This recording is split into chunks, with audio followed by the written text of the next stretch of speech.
మధుభారత్ గారు, ఈసారి మీరు ఏ నవల రాయబోతున్నారు? ప్లీజ్ సార్, చెప్పండి సార్. చూడండి ఫ్రెండ్స్, నేను ఇప్పుడు హైదరాబాద్ వెళుతున్నాను. మంచి విషయాలు ఎప్పుడు నాకు కనిపించినా, ఎప్పుడు విన్నా నా కలం కదులుతూనే ఉంటుంది. ఏ దేశమేగినా, ఎందు కాలిడినా, ఏ పీఠమెక్కినా, ఎవ్వరెదురైనా పొగడరా నీ తల్లి భూమి భారతిని అన్నారు రాయప్రోలు. ఏ దేశ చరిత్ర చూసినా ఏమున్నది గర్వకారణం, నరజాతి చరిత్ర సమస్తం పరపీడన పరాయణత్వం అన్నారు శ్రీశ్రీ. ఆ గత వైభవాలను, వాస్తవాలను ఆలోచిస్తూ మానవత్వం పరిమళించే మంచి మనిషి కోసం వెతుకుతూ నేను హైదరాబాద్లో అడుగుపెట్టాను.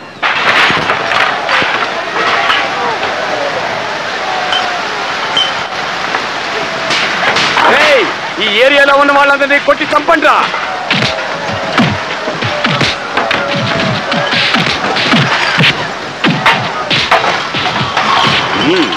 గొడవ స్టార్ట్ అయింది. ఏంటే సార్? మొదలైంది సార్, మొదలైపోయింది సార్, మొదలైంది. దీనికి రెడ్డికి వార్ స్టార్ట్ అయిపోయింది సార్. గాంధీ మాతను పట్టుకొచ్చి ఈ దేశాన్ని ఏం చేయలేడు.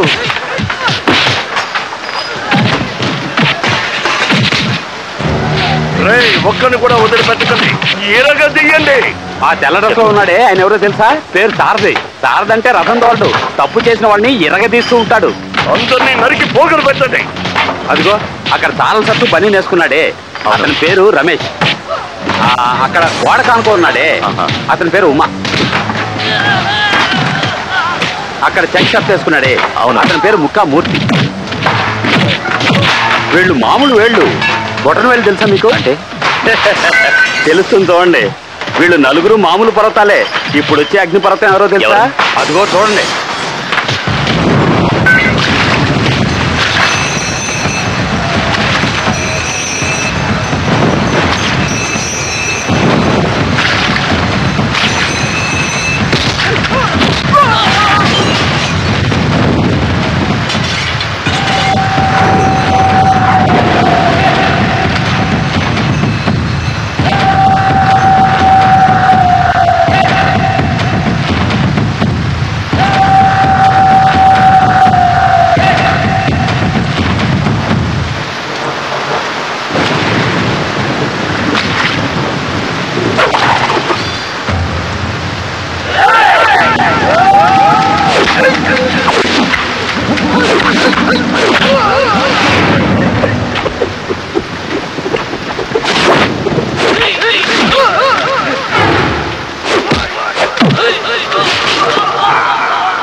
నేను చెప్పేది జాగ్రత్తగా వినండి.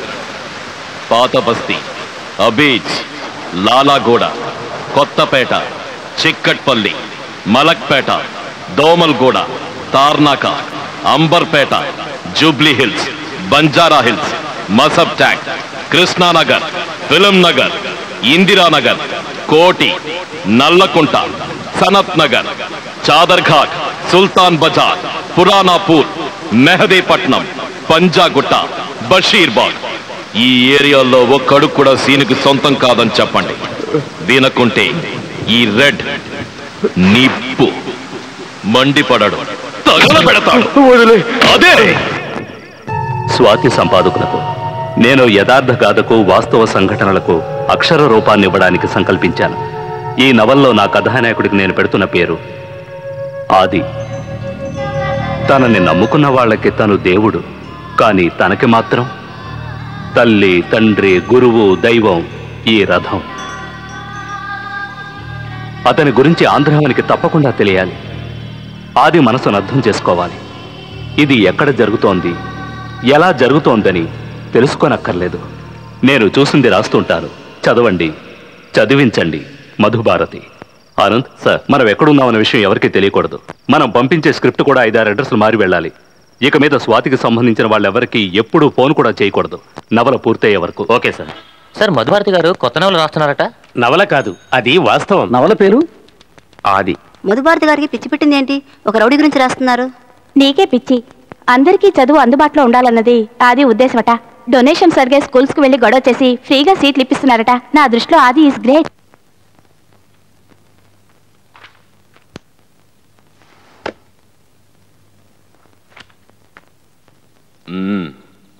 చెప్పండి. మీరు అనుకుంటున్నట్టు కాదు.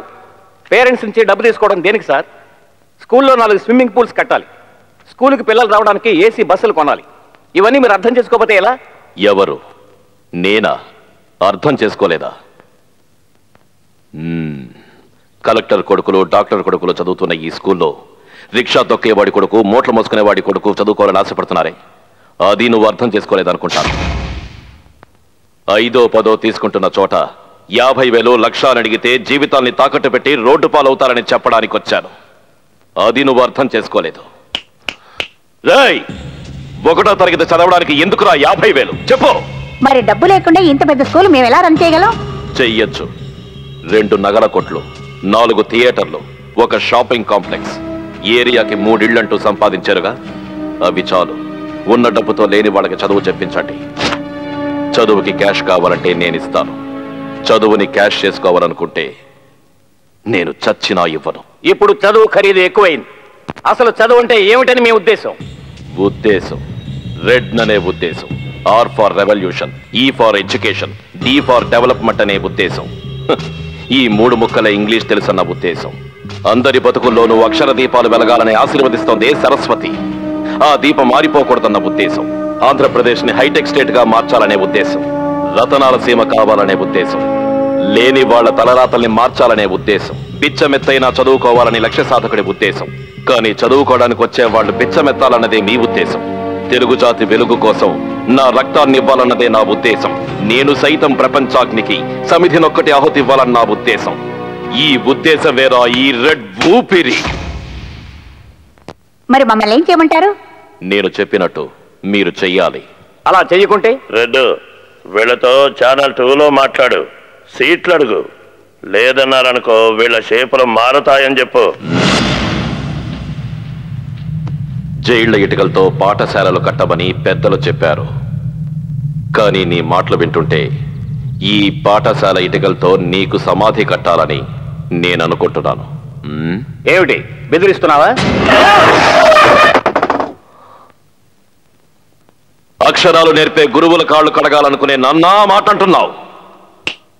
పాఠాలు చెప్పే పంతుడు గనక ఓర్పుతో మాట్లాడుతున్నాను. ఏయ్, ఆ దరిద్రులకు సపోర్ట్ చేయడానికి నువ్వెవరు? 100 కోట్ల మందిలో ఒకండి, 6 కోట్ల ఆంధ్రుల బలాన్ని.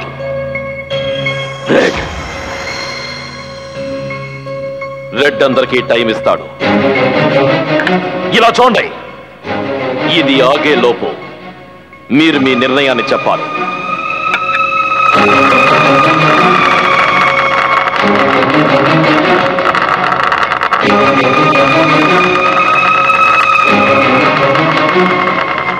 మనం ఒప్పుకోవడమే మంచిదనుకుంటాను. మీరు చెప్పినట్టే చేస్తాం. అదే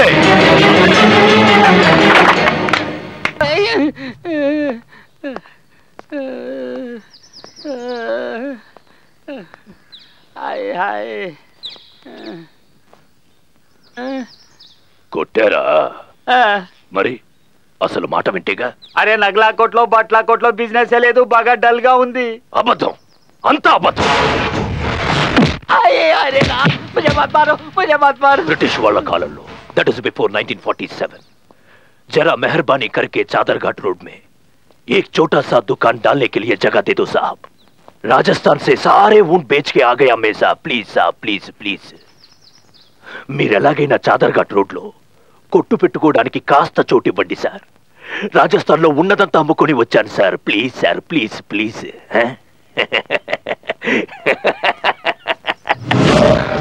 అని నా కాళ్ళ దగ్గరకు వచ్చి ఏడ్చావు కదరా. ఖర్చీఫ్ కొట్టు పెట్టుకోవడానికి అట్లీస్ట్ 2 అడుగులైనా ఎవడైనా ఇచ్చాడా? నేనిచ్చాడ్రా. రెడ్డే చెప్పాడు. రెడ్డు ఇక మీద సీన్ కి మామూలు ఇవ్వద్దని రెడ్డే చెప్పాడు. వాడు చెప్తే నువ్వివ్వు, వాడు చెప్తే నువ్వివ్వు. రెడ్డు కావాలి, సీను వద్దు. రెడ్డుతో మాట్లాడాలి, ఫోన్ చేయరా. రెడ్డికి మాట్లాడాలని చెప్పు, ఫోన్ చేయి.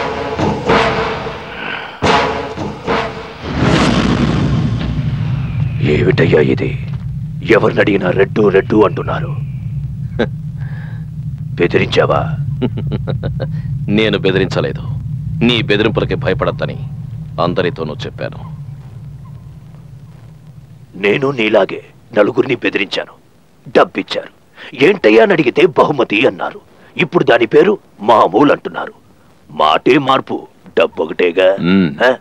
డబ్బు ఒక్కటే. అభిమానంతో నీకు వాళ్ళు ఇస్తూ ఉంటే నేను సరైన ఉండేవాడి. కానీ నువ్వు బెదిరించి డబ్బు తీసుకుంటున్నావని తెలిసిన తర్వాతే నేను ఇవ్వద్దన్నాను. నాకు కావాలి అభిమానమో బెదిరింపు, నాకు డబ్బు కావాలి. ఈ సీను ఎప్పట్లానే ఉండాలి. రే, నువ్వు బచ్చగాడివి. నువ్వు వేరుగా పుట్టక ముందే నేను మహావృక్షానిరా, తెలుసా? నువ్వేవైనా అనుకో, ఎలాగైనా అనుకో, తొందరగా మట్లో కలిసిపోతానే చెప్తున్నా. సభాష్ రెడ్, నువ్వు చాలా బాగా మాట్లాడుతున్నావు. చిన్న వయసులో చాదర్ఘాట్ రోడ్లో టీ కావాలా సార్, టీ కావాలా సార్ అని నువ్వు అడుక్కోవడం, అది నేను చూడడం జ్ఞాపకం ఉందా? అదే చాదర్ఘాట్ లో అప్పుడే 5 ఇవ్వు 10 ఇవ్వు అంటూ మామూలు అడిగి నువ్వు అల్లాడింది నేను చూసింది నీకు జ్ఞాపకం ఉందా? నాకు ఈ కబుర్లు అనవసరం. నాకు డబ్బు కావాలి. అది ఇవ్వద్దనడానికి నువ్వెవరు? నీ వల్ల బాధపడుతున్న వాళ్లలో నన్ను నమ్మిన మనుషున్నాడు. నమ్మితే ఏదైనా చేస్తావా? ప్రాణాలు ఇస్తాను. రెడ్డో, ఈ డబ్బున వాళ్ళని నమ్మద్దు.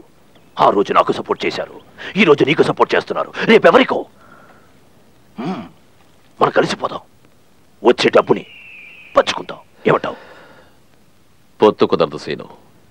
వేరు వేరు గ్రూప్ రక్తం. ఒకటైతే ప్రాణాలు పోతాయి. నీ ప్రాణము నా ప్రాణం. రెడ్డు, పైకి రావాల్సిన వాడివి, చూసడుగి. వయసు అయిపోయిన వాడివి, నువ్వు చూసడిగా. వద్దు, నాతో పెట్టుకోవద్దు. అలాగే. అది అది ఇదిగో మిగిలిన 40. ఇంతేనా? 100 రూపాయలు ఇచ్చాను. మూర్తి, మార్కెట్ లో గొడవ పడ్డందుకు, స్కూల్లో గొడవ చేసినందుకు రెడ్డి మీద ఎఫ్ఐఆర్ ఫైల్ చేశారు. మూర్తి, ఏంటో అంటుంది. అరెస్ట్ వారెంట్ వచ్చేలోగా మనం 4-5 రోజులు రెడ్ని ఎక్కడికి ఎస్కేప్ అవ్వము.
తప్పుకోరా.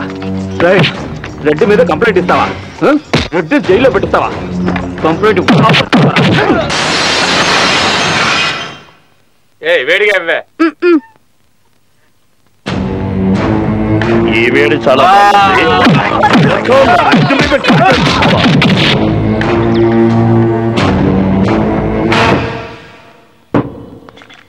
నేనేవి పెద్దగా వాదించి నేను బయటకు తీసుకురాలేదు. ఆ జడ్జి మంచివారు నిన్ను చూడగానే జామీనిచ్చారు. ఎవరు చెప్పారు? నా మీద కేసు పెట్టిన పోలీసులే కేసు వాపస్ తీసుకున్నారు. అందుకే ఈజీ అయింది. సరే అది వదిలే. ఇంకోసారి మళ్ళీ తప్పు చేయకు. ఇప్పుడు నేనేం చెయ్యాలి? ఇలా గొడవలు, పంచాయతీ పెట్టడాలు ఇవన్నీ తగ్గించుకో.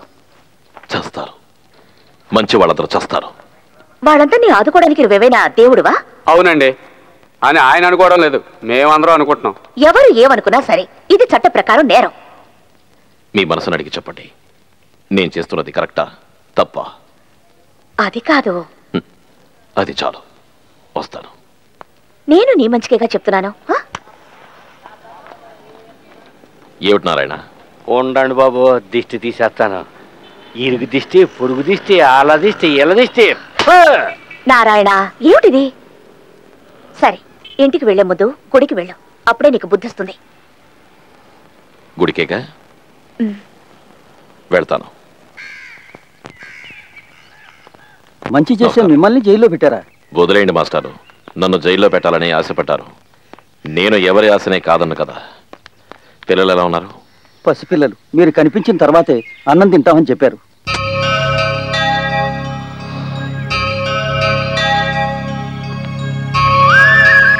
ఎలా ఉన్నావు అంకుల్? నిన్ను పోలీసులు కొట్టారా? నిన్నెవరు కొట్టారో చెప్పు, దేవుడితో చెప్పి వాళ్ళని కొట్టమంటాను. నువ్వు తప్ప మాకు దిక్కెవరున్నారు బాబు? మమ్మల్ని వదిలి నువ్వు ఎక్కడికి వెళ్ళదు బాబు.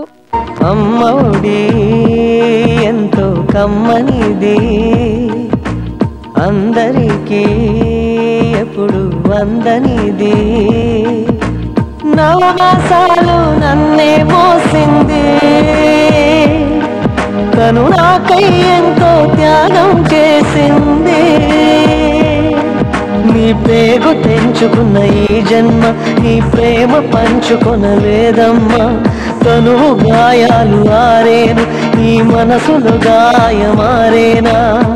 తల్లికి మించిన దైవమేదిరా, అమ్మఒడి ఎంతో కమ్మనిది, అందరికీ ఎప్పుడు వందనిది. ఇక్కడికి వస్తే చాలు, కాలేజీ మాటే మర్చిపోతుంది. అవునే. సారీ కాలేజీకి టైం అయిందా? రండి వెళ్దాం.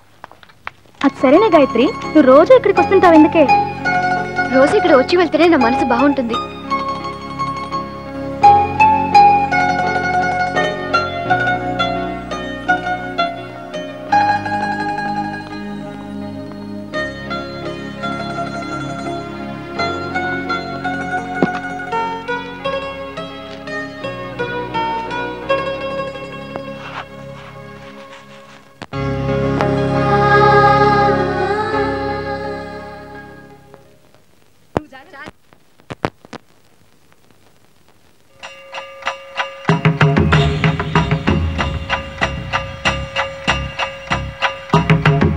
రెడ్డు పుల్లా వీరయ్య వచ్చాడు.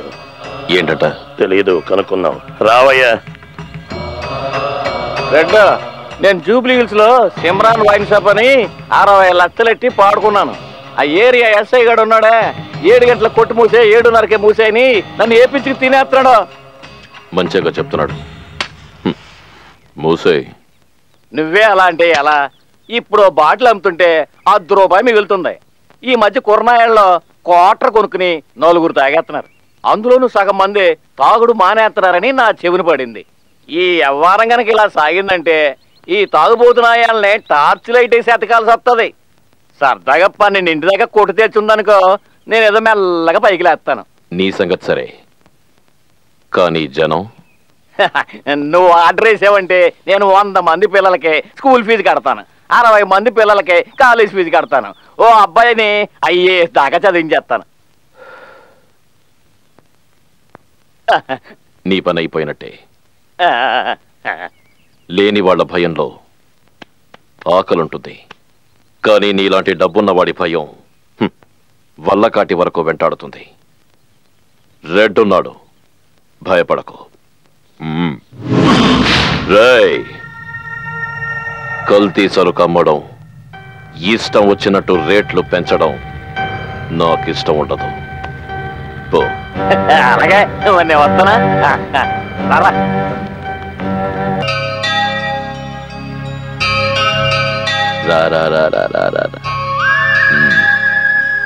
ఏంటి? మా నాన్న రోజు ఎవరింటికైనా వెళ్ళి పాచి పని చేసి 10 రూపాయలు తీసుకురమ్మంటున్నాడు. నేను పాచి పని చెయ్యాలా, చదువుకోవాలా? చదువుకో. చదువుకుని ఏం చేస్తావు? కలెక్టర్ని కావాలని ఆశ. మరి నాకు రోజు 10 రూపాయలు ఎవరిస్తారు? నేనిస్తాను. కలెక్టర్ ఏం చేస్తావు? 33% చాలదు, 50% కావాలంటాను మా ఆడవాళ్ళకి.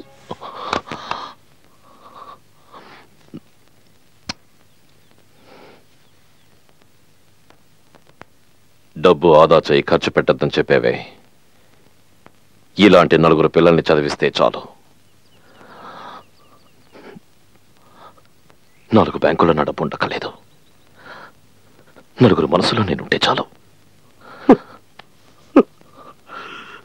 రెడ్డు, నీతో కలిసి ఉండడం నాకెంతో గర్వంగా ఉంది. మీ తమ్ముడు ఎవరని అడిగితే ఈ రమేష్ అని నువ్వు చెప్పన్నా.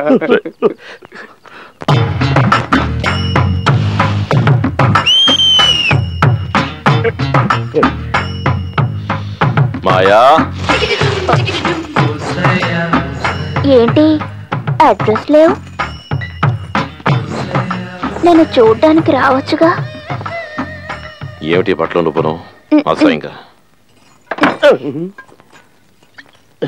అవును, నీ బట్టలు ఎవడు కుడుతున్నాడు? ముందు వాడి చెప్పుతో కొట్టాలి.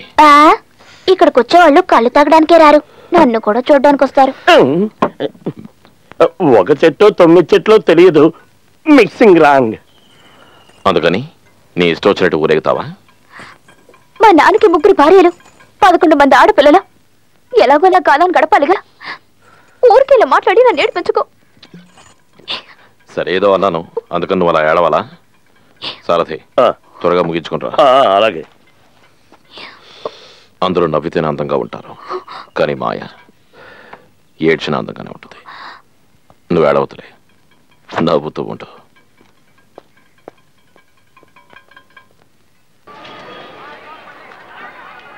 రెడ్డు, ఓ సంతోషమైన విషయం. ఏమిటి? నువ్వు చెప్పావుగా ఎవరో తెలుసా తను? నేను చెప్పానా? తనేనయ్యా, రోజా పువ్వు. ఎవరు? రివర్స్ లో మాట్లాడుతుంటాడు, చెవిలో జోరీగయ్యా. పులవల్ నారాయణ. తను మన దగ్గరకు వస్తుంటాడు, సరదాగా మాట్లాడుతుంటాడు, వెళ్తూ ఉంటాడు. కానీ వాళ్ళ ఇల్లు ఎక్కడో దూరం కదా, అందుకే వాళ్ళ కుటుంబం గురించి తెలియదు మనకు. కానీ వాళ్ళు ఉంటున్నది రెడ్ లైట్ ఏరియాలో అన్న. Red light ఏరియాలోనా?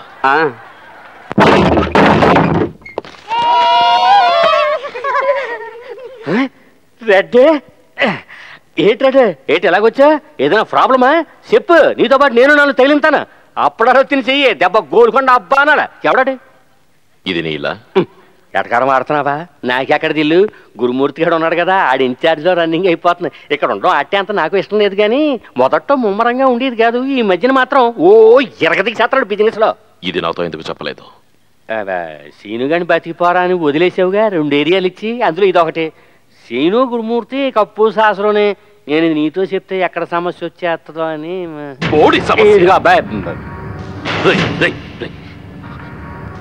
ఇదో పెద్ద సమస్య. ఇది నాతో చెప్తానా? 100 రూపాయలు ఉంటేవు. లేదురా, 10 రూపాయలు ఉన్నాయి. ఇక మీద బజార్లోకి వెళ్ళి రావాలి. బ్యాట్కి హ్యాండిల్ మార్చాలి. ఎప్పుడు అడిగినా లేదు లేదన్నమాట. దరిద్ర బతుకు. ఒరే రాధాకృష్ణ, దరిద్రం కాదురా, మనకి ఇంతే రాసింది. మాట్లాడు, బాగా మాట్లాడు. ఇతనెవరు? నీ ఫ్రెండా? మన రెడ్.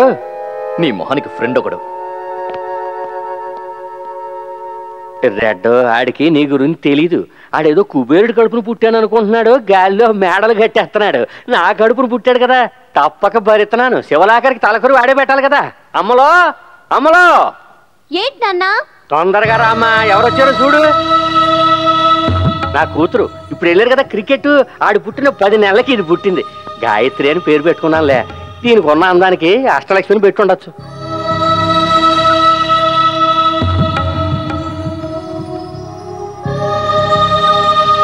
రెడ్ ఏంటి అలా చూస్తున్నావు? నిజంగా నా కూతురేనయ్యా. బ్రహ్మాండంగా చదువుకోండి. అమ్మలో ఈయన ఎవరో తెలుసా? రెడ్ చదువుకోని లాయరు, పోలీసు కానీ పోలీసు. నారాయణ నువ్వు ఊరుకుందా? మాలో మేము అలాగే అనుకుంటాం. ఇలా చూడు, పెద్దాపురం నుంచి సైదాపురం వరకు నీలాంటి వాళ్ళని కొన్ని వందల మందిని చూశాను. నువ్వు ఇస్తానన్న 300 అక్కడ పెట్టెళ్ళిబే. మా ఇంట్లో ఎప్పుడూ ఇంతే, ఇలాంటి మాటలే వినిపిస్తాయి. పక్కనే బాబా గుడి, కానీ సుప్రభాతం కూడా వినిపించదు. పుట్టేటప్పుడే మూగదానిలా పుట్టాల్సింది. ఇదంతా చూడకుండా గుడ్డిదానిగా, వినకుండా చెవిటిదానిగా. ఏటమ్మా నువ్వు గుడ్డి శివుడు అనుకుంటాను? నీ నోట్లో చాలా మాటలు రావచ్చా? ఊళ్ళో ఏమనుకుంటున్నారో తెలుసా? అసలు ఆ పిల్ల నారాయణ కూతురు కాదు, బంగారం బొమ్మను గుళ్ళోంచి ఎత్తుకొచ్చాడు అనుకుంటున్నారు. ఏమి నారాయణ, ఓలోలమ్ముడు మానే ఇప్పుడు బంగారు బొమ్మలు అమ్ముతా ఉంటా? అది సరేగానే బాడుగు సంగతి ఏమైంది నాయనా? ఏటి గురుమూర్తి, 15 రోజుల క్రితమేగా ఇచ్చాను. ఇదో నేను నీకెన్నిసార్లు చెప్పినాను? నా లెక్క ప్రకారం నెలకి 15 రోజులనే. మర్యాదగా డబ్బు ఇచ్చేసి, లేదంటే నీ 2 బంగారు బొమ్మలతో సరిపెట్టుకుంటా. బాగా అర్థం చేసుకో. నారాయణ నారాయణ, నీ బాక్స్ బద్దలు కొడతా.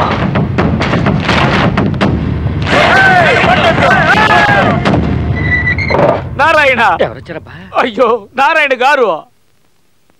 నారాయణ గారా? ఏంది ఆశ్చర్యపోతా ఉండారా? గురుమూర్తి గారు 2 రోజులు మీ అద్దె ఇచ్చేస్తానండి. నిన్ను ఇప్పుడు ఎవరు అడిగినారో? నాకు నెలకి 60 రోజులు అనిపిస్తా ఉంటది. అవును నారాయణ, జాతకం చూపించుకున్నా ఈడ చేసిన తప్పులకి పైకి పోయినాక నూనెలో వేసి ఏంచుతారంట, ఏంచినాక ఎండ పెడతారంట. ఈ రూపానికి ఇది అవసరమా? అందుకే మంచోళ్ళైనా నా గురించి నువ్వు ఆలోచించొద్దు. నేను పోతా ఉండా. ఇదిగా గురుమూర్తి, అసలు ఏం జరిగిందో చెప్పోయా? ఇక నువ్వు బాడీకి ఎద్దు పో. విషయం తెలుసా? అద్దె పక్క లేదుట, ఫ్రీట.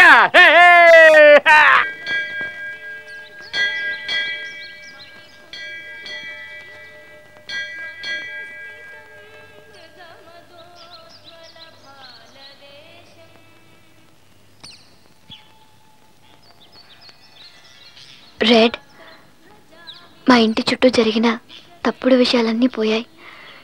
ఇప్పుడే నాకు సంతోషంగా ఉంది. విభూతి తీసుకోండి. కుడి చేత్తో తీసుకోండి.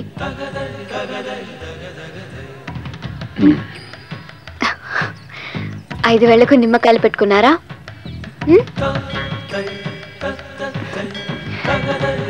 వస్తాను.